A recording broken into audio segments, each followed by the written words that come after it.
In this video, I'm going to be taking apart the Google Pixel 6 Pro. Also at the end of the video, I'm going to be swapping the parts from one phone to the other to see if the parts will work, since Google may have possibly locked the phones, so that they would be the only ones that would be able to replace the parts or repair the phones. So we'll take a look at that and see if that's the case. And if you want to see more videos like this, make sure you like, subscribe, and click on the notification bell so you'll be notified when I upload new videos. If you need any tools, I have my affiliate links in the description.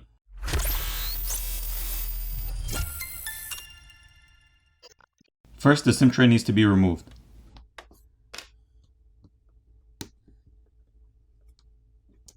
Next, we need to apply heat to the front of the phone to loosen up the adhesive underneath the screen, and then we're going to use a suction cup tool to gain leverage between the screen and the frame of the phone so we can get our plastic pry tool in between. Then we're going to run our plastic pry tool around the edges of the screen and pry the screen off. Just be careful you don't place your pry tool too deep in so you damage the screen or the flex cable. Once the screen is free from the frame, we're going to lift it from the right side to the left side. But be careful since the cable for the screen is still attached to the main board. There's a single T4 or Torx 4 screw holding on this bracket, which is covering the connector for the screen cable. Once that screw is removed, we can lift up and remove the bracket. And then we can disconnect the screen cable.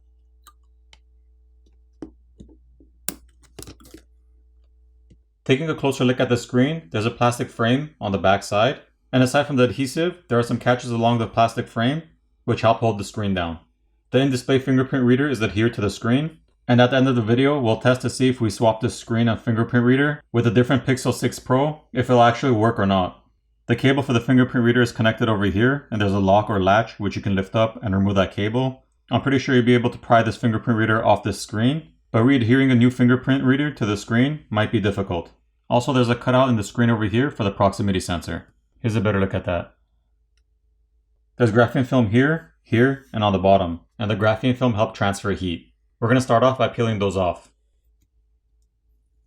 There are 7 T4 screws holding down the mid plate that need to be removed. Now the charger port cover and the mid plate can be removed.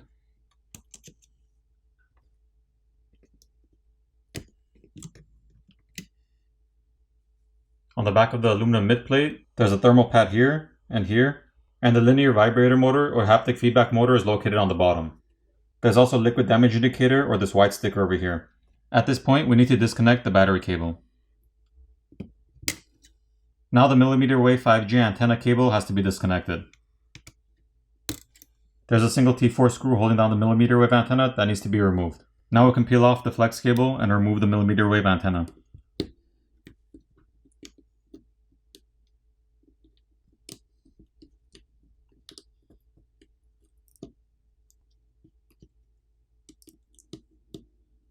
Here's a better look at that. There's some gold contacts over here, and 2 on this side over here. And this pushes against this. Since the bottom portion of the battery is sitting over the motherboard, we're going to have to remove the battery before we can lift up and remove the board. And to remove the battery, there's this pull tab over here provided to help you pull it off. I don't know how helpful it will be, since on the Pixel 6 it will just pull off and slide right out. So let's try this first. If it doesn't work, we're going to use some isopropyl alcohol.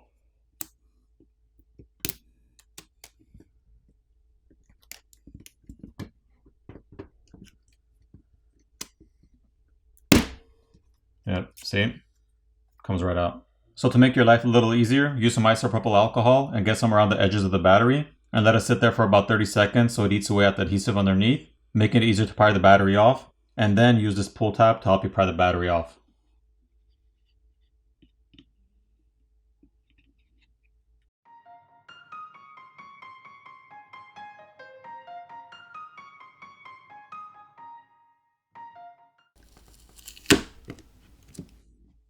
Here's a better look at the battery, and the adhesive underneath the battery is pretty strong. There are 2 T4 screws holding this aluminum cover in place which need to be removed. Once those screws are removed, we can lift up and remove this cover. Now we can disconnect the 3 camera flex cables.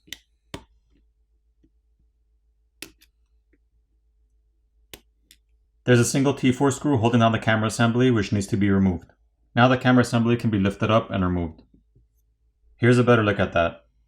This is the 50 megapixel wide lens, the 12 megapixel ultra wide, and the 48 megapixel telephoto lens. There are 6 more T4 screws which need to be removed. Now we can remove the top earpiece speaker assembly.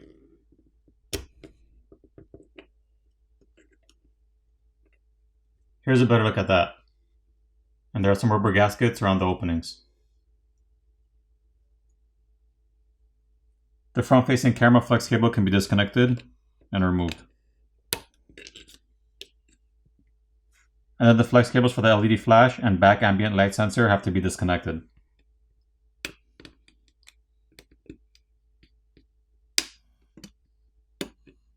And finally, there's one more T4 screw on the top left corner, which is holding down the main board that has to be removed.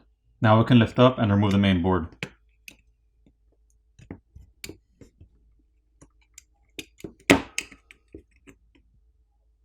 Taking a closer look at the main board, the proximity sensor is located on top. There's graphene film over here on top of the shield.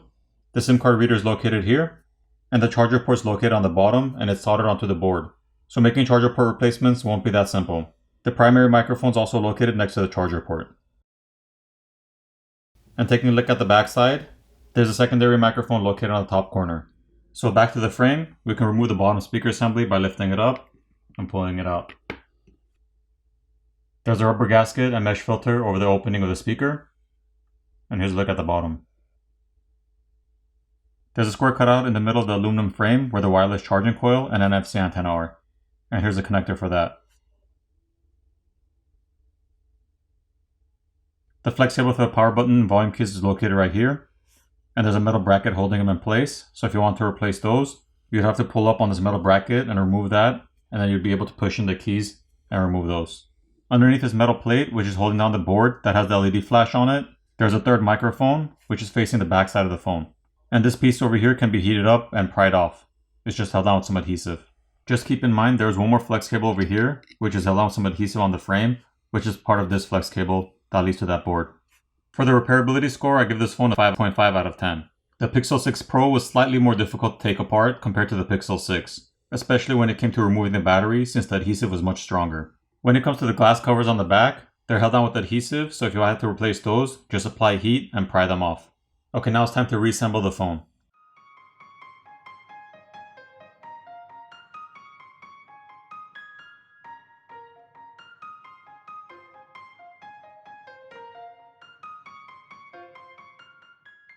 Once all your screws are back in place, you're going to apply new adhesive and reapply the screen.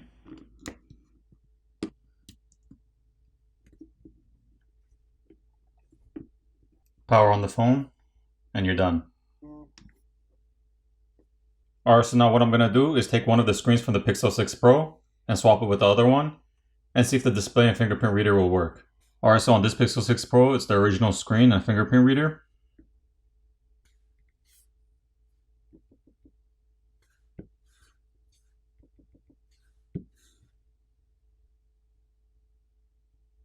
Alright, let's set up the fingerprint.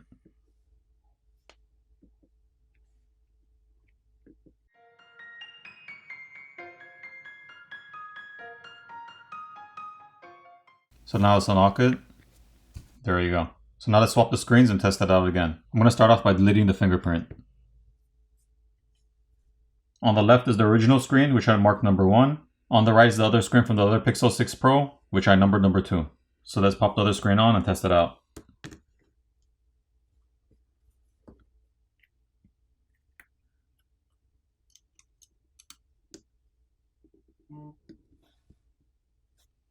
Alright, let's unlock it.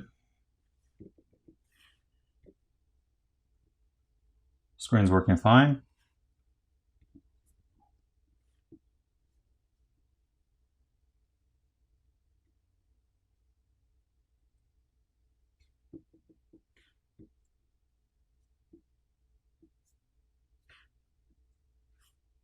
So as you can see, it doesn't let us use the fingerprint reader.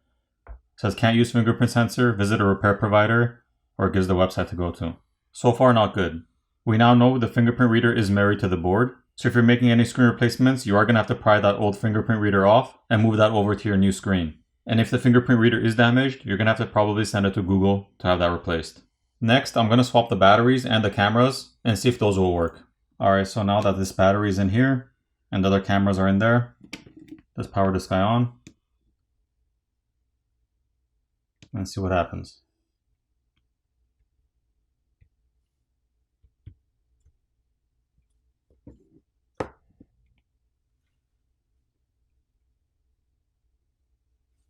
Alright, the camera seems to be working fine.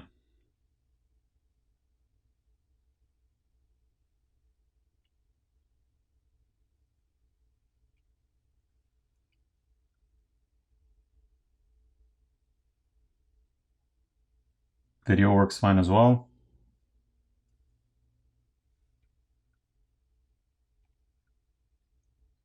And let's check the front-facing camera.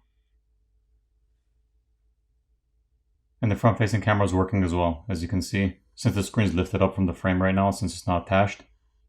But you can see the camera that I'm recording with. The battery is also working fine.